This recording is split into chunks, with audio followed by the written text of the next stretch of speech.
Hořice na Šumavě již oficiálně nejsou obcí, nýbrž městysem.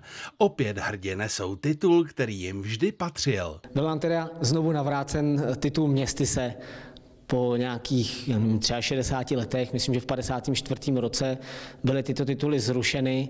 A my jsme na upozornění historika pana Kuči, který je autorem encyklopedií o městech, městysech a obcích, tak jsme vedli dlouhou diskuzi na zastupitelstvu, jestli bychom chtěli tento titul navrátit, a po diskuzi s občany jsme usoudili, že by to bylo dobrý pro takový, jak říká pan Kuča, zdravý lokální patriotismus se k tomu titulu navrátit. Hořice na Šumavě byly na městečko povýšeny už ve 14. století. V minulosti se jednalo o sídla, kterým bylo uděleno právo pořádat týdenní a dobytčí trhy. Tím se městysy lišily od vsí. Městysem byly Hořice na Šumavě stanoveny předsedou Poslanecké sněmovny České republiky letos 16. března. Pro místní obyvatele se nic nemění. Nabitý titul v dnešní době nepřináší žádné výhody. Hoříčtí zatím ani neslaví, spíš pracují. Velkou úpravou právě prochází zdejší svažité náměstí plné kamenných připomínek dávné minulosti. Teď v současné době my dokončujeme opravu posledních 2 kamenných kašen z té naší soustavy 7, která je údajně jako největší vůbec v republice, co se týče do počtu a propojenosti těch kašen. Rekonstruovali jsme i pranýř, který je také údajně nejstarším pranýřem v Čechách, tak jsme se pustili už jako z gruntu teda do toho, že jsme vykáceli stromy a zasadili jsme nové, protože ty stromy byly taky už starý a poškozený, takže z hlediska bezpečnosti jsme to takhle museli udělat. Náměstí opět budou zdobit kaštany, na které byli lidé zvyklí, a vrátí se sem i pomník. Až v létě pojedete směrem k Lipenskému jezeru, určitě se v Hořicích na Šumavě zastavte. Městys už v té době bude v nejlepší kondici. 20. květen zastihl Dolní Vltavici skvěle přichystanou na letní sezónu.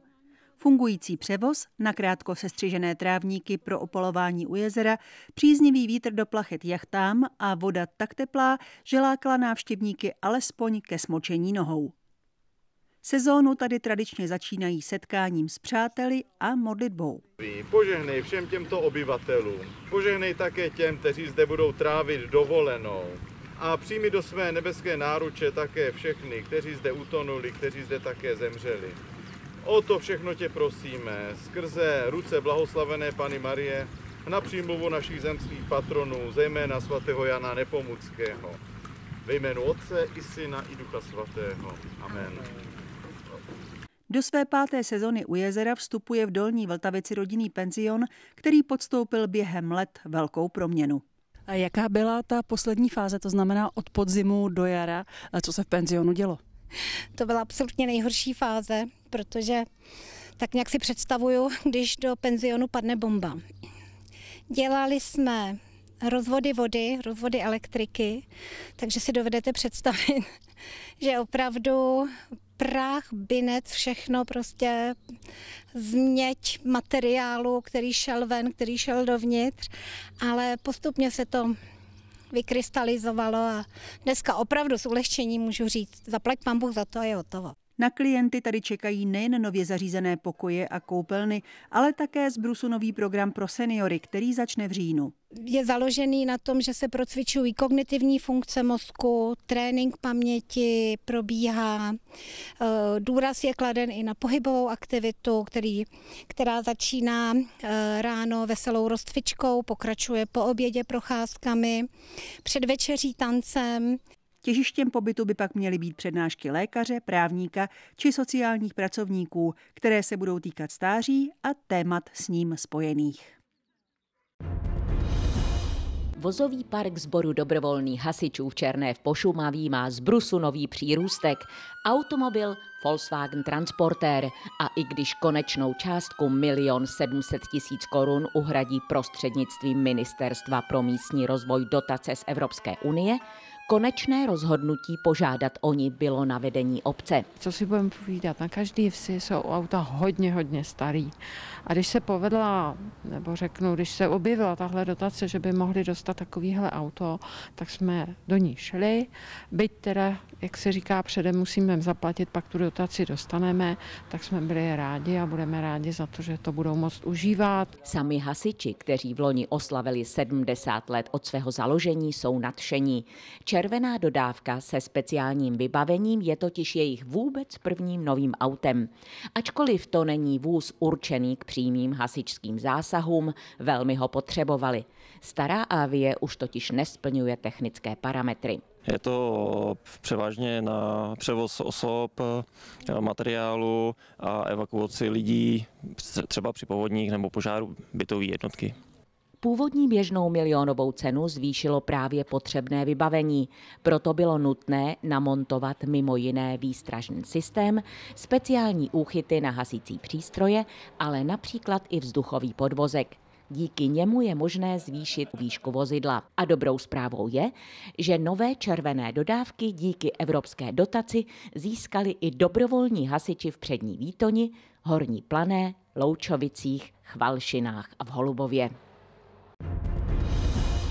Mimořádné množství rybářů bylo k vidění 6. května na rybníce Malá Olšina. Dneska tady realizujeme a pořádáme již 8. ročník rybářských závodů družstev o pohár ředitele divize vojenských lesů a statků Horní Planá. Vypadá to, že to má velkou tradici. Jaký je vlastně princip té soutěže? Co musí rybáři dělat? Tak samozřejmě rybáři se na to celý rok těší a připravují. Máme tady kolegy z jednotlivých divizí, ale i ostatní příchozí rybáře z širokého okolí. A to, čím nakrmí, jak budou chytat, je jejich záležitost. Pravidla jsou taková, že máme tříčlenná družstva a přičemž každý rybář chytá na jeden prut. Soutěžilo se také o první ulovenou rybu, nejdelší rybu a o první až 3. místo za součet délek ulovených ryb. Dneska už je chycen amur dlouhý 80 cm a jsou tady chyceny i další slušné ryby. Na rybáře čekali také kapři, pstruzy a bílá ryba. Na Olšinu se ovšem jezdí nejen za rybářskými úlovky. Po celou turistickou sezónu láká velký rybník Olšina a jeho okolí k dalším zážitkům. My připravujeme v tom jarním období vícero akcí, ale jedna z těch akcí, která si myslím, že stojí za to se sem přijet podívat, bude 17. června.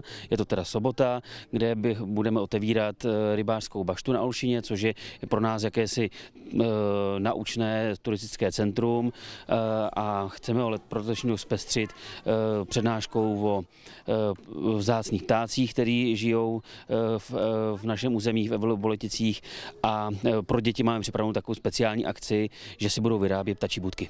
Už loni se mohli turisté podívat do části vojenského prostoru Boletice, který se otevřel veřejnosti. My se učíme pracovat s turisty, byli jsme dříve uzavřená vojenská oblast a byli jsme samozřejmě překvapení množstvím turistů, kteří se u nás jak procházeli pěší turisti, tak samozřejmě využívali i těch cyklotras. Na Olšině najdou pěší i cykloturisté ideální zázemí, které mohou využít jako výchozí bod svých výletů, nebo se tady jen zastavit, občerstvit se na cestě do Horní Plané, Hůrky nebo Černé v Pošumaví.